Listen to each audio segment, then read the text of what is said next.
ሰላም ጤና ይስጥልን ውድ ተመልካቾቻችን አድማጮቻችን ይህ ማዕደ ዜና ነው። ከሰዓቱ አበይት መረጃዎች ጋር እኔ ደረጃ ሀብተወልድ ነኝ።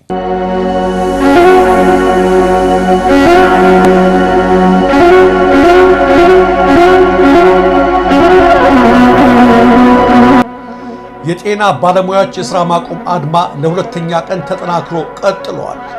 እስራትና ወከባ በሚደረግባቸው አንዳንድ አካባቢዎች ላይ በሐኪሞች ላይ ይበልጥ ቁጣ በማደሩ ወደ ሙሉ አድማ እየተቀየረ መሆኑን ከተለያዩ ክልሎች የሚደርሱ መረጃዎች ያመለክታሉ።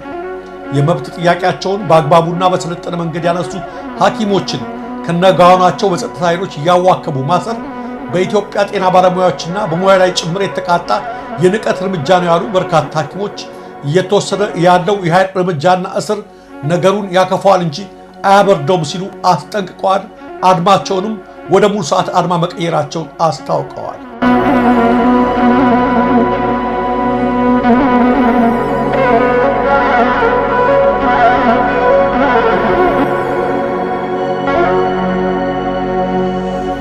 ይህ በእንዲህ እንዳለ የኢትዮጵያ ጤና ባለሙያዎች ማህበር አሁንም አልረፈደም፣ እልህ በመጋባትና የጸጥታ ኃይል በማሰማራት የጤና ባለሙያዎችን ማፈኑ በአስቸኳይ ቆሞ በተገቢ ጥያቄዎች ምላሽ ላይ ትኩረት ይደረግ ሲል አሳስበዋል።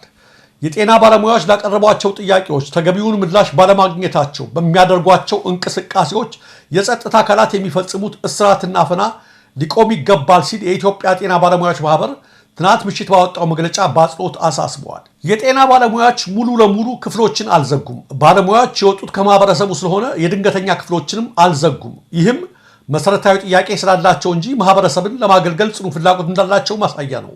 የባለሙያዎቹ ችግራቸው ሙሉ የሥራ ማቆም ውስጥ የሚያስገባ ቢሆንም ድንገተኛ ታካሚዎች እንዳይጎዱ የተቻላቸውን እያደረጉ ነው ብለዋል ማህበሩ።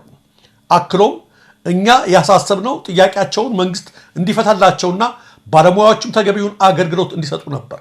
ያ ግን አልሆነም። እየቆጠሩ የነበሩት ቀን አልቆ ስራ ማቆም ጀምረዋል። ጥቁር አንበሳና ጳውሎስን ጨምሮ በአዲስ አበባ፣ በአማራ ክልል፣ በኦሮሚያ ክልል፣ በደቡብ ኢትዮጵያ ክልል ባሉ በርካታ ሆስፒታሎች ሐኪሞች ስራ እንዳቆሙ ነው ያለን መረጃ ብለዋል ማህበሩ። የጤና ባለሙያዎች የጠየቁት የዳቦ ጥያቄ ነው። በአንድ ቀን መግለጫ የሚቆምም አይደለም። ስለሆነ ስርዓቱ ያን ጥያቄ ለመመለስ ከባለሙያዎች ጋር ተወያይተው ተጨባጭ ምላሽ መስጠት እንዳለበት ነው ማህበሩ የሚያምነው ሲልም ገልጸዋል። አሁንም አልረፈደም። ጤና ባለሙያዎች ጋር እልህ በመጋባትና የጸጥታ ኃይል በማሰማራት የጤና ባለሙያዎችን ማፈኑ ቆሞ በተገቢ ጥያቄዎች ምላሽ ላይ ትኩረት ይደረግ ያለው ማህበሩ የጸጥታ ኃይሉም ሲጎዳ የጤና ባለሙያው ጋር ሄዶ ነው የሚታከመው። ስለዚህ የጸጥታ ኃይል የሕክምና አገልግሎት የሚሰጠውን ጤና ባለሙያ ይጎዳል ብለን አናስብም። ምናልባት ካድሬዎች ቢልኩት እንኳ የጸጥታ ባለሙያው ከጤና ባለሙያው ጋር ተከባብሮ ሰላማዊ ነገር ቢያደርግ ጥሩ ነው ብለን እንመክራለን ብለዋል። በተለያዩ የጤና ተቋማትና ሆስፒታሎች ዘንድ እስራቶች፣ አፈናዎች፣ ስም የማጥፋት ድርጊቶች እየተፈጸሙ ቢሆንም አፈናው ያመጣው ለውጥ የለም፣ የጤና ባለሙያዎች ጥያቄያቸውን ቀጥለዋል ያለው ማህበሩ አሁንም እንደገና ማረጋገጥ የምንፈልገው ነገር ታፍኖ የሚቀር ነገር የለም፣ መፍትሄው ተገቢው ምላሽ መስጠት ብቻ ነው ሲል በአጽንኦት አሳስበዋል። ይህ በእንዲህ እንዳለ በዛሬው ዕለት በአዲስ አበባ የተጠራው የመምህራን ስብሰባ እየተካሄደ ሲሆን በስብሰባዎቹ መሃል የሐኪሞች ጥያቄ የእኛም ጥያቄ ነው የሚሉ ድምፆች ተደጋግመው መሰማታቸው ሰብሳቢዎቹን አስደንግጧል ነው የተባለው። በስብሰባዎቹ ስልክና ሌሎች ኤሌክትሮኒክስ ዲቫይሶችን ይዞ መግባት ቢከለከልም ተሰብሳቢዎቹ የተባለው ሁሉ በጭንቅላታቸው መመዝገብ የሚችሉ መምህራን በመሆናቸው አጠቃላይ ስለ ስብሰባው ሂደትና ውጤት ወደኋላ ላይ ሲጠናቀቅ መረጃውን እንደሚያደርሱን ቃል ገብተውልናል። የሐኪሞች ጥያቄ እኛም ጥያቄ ነው እያሉ ያሉት ግን መምህራን ብቻ አይደሉም። እንደምታዩቸው የኢትዮጵያ ንግድ ባንክ ስራ አስኪያጆች ሳይቀሩ ጥያቄያቸውን በዚህ መልክ ማሰማት ጀምረዋል። ይህ ሐኪም ዶክተር ጸጋይ ተአምር ይባላል። ከዶክተሮች ጥያቄ ጋር ተያይዞ ከእንጅባራ ጠቅላላ ሆስፒታል ትናንት በጸጥታ አካላት ተወስደዋል። በሆስፒታሎች የድንገተኛ አገልግሎቶች እንዲቀጥሉ የሆነ ቢሆንም እንደነዚህ አይነት ድርጊቶች ነገሩን በማባባስ ወደ ፉል ስትራይክ ባንዴ እንድንሄድ ሊያደርጉን እየገፋፉን ይገኛሉ። ስልጣን ላይ ያላችሁ እባካችሁ ለማህበረሰቡ ስትሉ ድርጊታችሁ ላይ ጥንቃቄ አድርጉ ሲሉ የእንጅባራ ሆስፒታል ሐኪሞች አሳስበዋል። በአንድ የስደት ሀገር የሚገኘው ዶክተር ኤልያስ ሹመቴ ስለ ኢትዮጵያ ዶክተሮች አሳዛኝ እውነታ ሲል አጭር ነገር አካፍሎናል። ስለ ኢትዮጵያ የጤና ባለሙያዎች አሳዛኝ እውነታ በቅርቡ ከኢትዮጵያ ውጭ አብሬው እየሰራ ያለሁት አንድ መንግስት ያልሆነ ድርጅት አንድ የውስጥ ደዌ አማካሪ ለመቅጠር ላወጣው ማስታወቂያ 65 አሳዛኝ ማመልከቻዎች ደረሱት። ከነዚህ 65 አሳዛኝ አመልካቾች መካከል 63 ያህሉ አመልካቾች ኢትዮጵያውያን ሲሆኑ ኢትዮጵያን ያልሆኑት 2 እጩዎች አንድ ሩዋንዳዊና አንድ ሃይቲ ብቻ ናቸው። አይገርምም?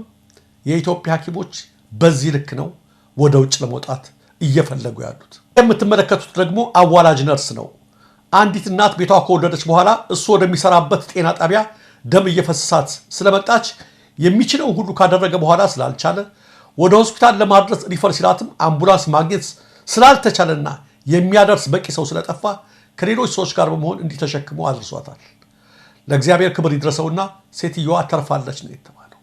እና እንዲህ ላለው ሐኪም ደሞዝ ቢጨመረው ቅር የሚለው ማን ነው? ለእንዲህ ያለ ሐኪም ነው ቅድሚያ መስጠት ወይስ ቅንጡ ቤተ መንግስት ለመገንባት? መልሱን ለእናንተ። ከሐኪሞች የመብት ጥያቄዎች ጋር ተያይዞ ከህዝብ የሚሰሙ አቤቱታዎችንና የመብት ጥያቄዎችን ተከትሎ አቶ ታዬ ደንደአ በዛሬው ዕለትም የምትከተለውን መልእክት አስተላልፈዋል። ኢትዮጵያ ሪፐብሊካዊት ሀገር መሆኗን በህገ መንግስቱ አንቀጽ የተደነገገው ስያሜዋ ያሳያል።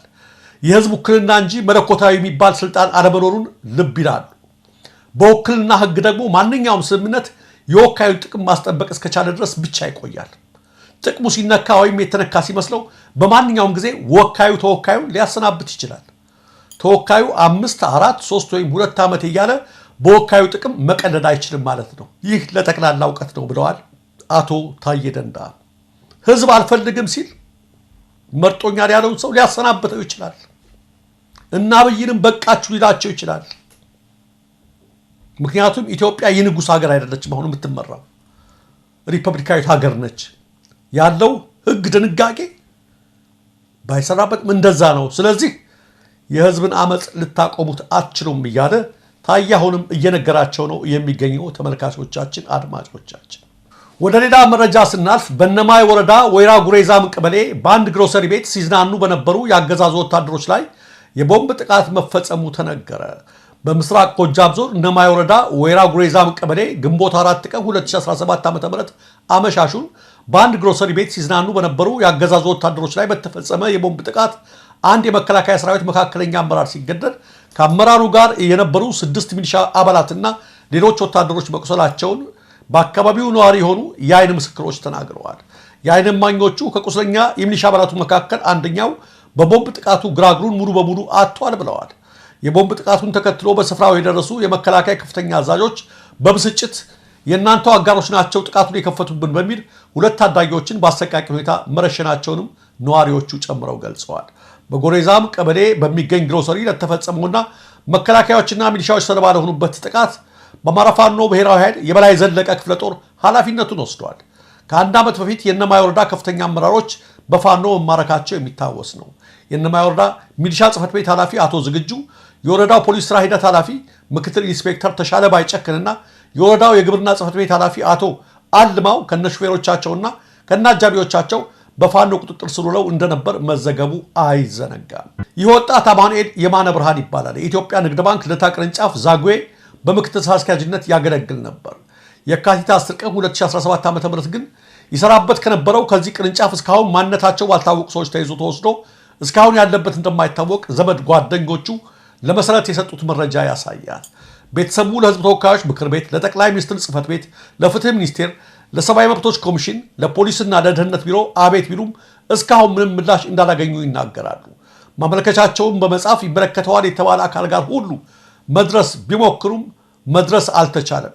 የተቻለው ደግሞ በቂ መልስ አልሰጠም የሚሉት ቤተሰቦቹ የአማኑኤል 2 ልጆቹ በከባድ ስጋት ላይ ናቸው ብለዋል። በተስፋ ለተወሰኑ ጊዜያት ይለቀቃል በሚል ለመጠበቅ የሞከርን ቢሆንም አሁን ላይ 3 ወር ገደማ የሆነ ጊዜ በማስቆጠሩ አቤቱታ ለመጻፍ ተገደናል የሚሉት ቤተሰቦቹ በአስቸኳይ እንዲለቀቅላቸው ተማጽነዋል። ከ2 ወር በፊት አንድ የባንኩ ሰራተኛ የሆነ ስራ አስኪያጅ እዚሁ ልደታ ቅርንጫፍ ንግድ ባንክ ዛጉዌ ከቀኑ 5 ሰዓት ተኩል ላይ ስራ ላይ እንዳለ ጭንብል በለበሱ ሰዎች መወሰዱ ይታወቃል። የአሁኑ የአማኑኤል እገታ ጉዳይ እዚሁ ቦታ ላይ ለሁለተኛ ጊዜ የተፈጸመ ነው። እንደ ወጣት አማኑኤል ሁሉ በርካታ ዜጎች ከቅርብ ወራት ወዲህ ተይዘው እንደሚሰወሩ፣ አንዳንዶቹ የዲያስፖራ ኮሚኒቲ አባላት እንደሆኑ እንዲሁም ከተያዙ በኋላ ከጸጥታ አካላት በገንዘብ ተደራድረው የሚለቀቁ እንዳሉ መሰረት ከዚህ በፊት ያቀረባቸው መረጃዎች ያሳያሉ። ውድ ተመልካቾቻችን፣ አድማጮቻችን ስትከታተሉት የነበረው የሰዓቱ የማዕደ ዜና መረጃዎች እነዚህ ነበሩ። ለትክክለኛ ለወቅታዊ ለፈጣን መረጃዎች እንዲሁም ለቁም ነገር አዘል ዝግጅቶች ማዕደ ዜናን ይከታተሉ፣ ሰብስክራይብ ያድርጉ። ኢትዮጵያ ሀገራችን፣ ምስራቅ አፍሪካችን በሰላም በአንድነት በሞገስ በነፃነት በፍቅርና በክብር ለዘላለም ይኑሩ።